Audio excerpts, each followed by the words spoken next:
Hello, welcome to Sanju's garden. మాకు ఇప్పుడు mulberry మళ్ళీ రెండు వచ్చాయి. మల్బెర్రీ పండినాయి. చూడండి ఎలా పండాయో. Wow, wonder wow.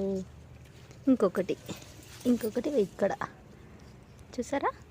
వావ్, రెండు వచ్చాయి. Super super super. ఎంత బాగున్నాయో చూడండి.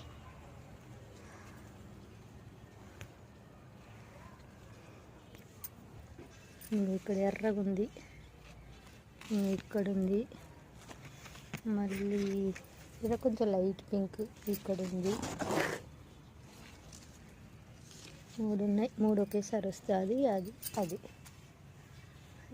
మూడు వస్తాయి. మళ్ళీ కాయలు చూడండి ఎలా ఉన్నాయో, పచ్చికాయలు. Wow, super super super. తినేస్తాం వీటిని ఇప్పుడు మేము. చాలా బాగున్నాయి కదండి మల్బెర్రీ.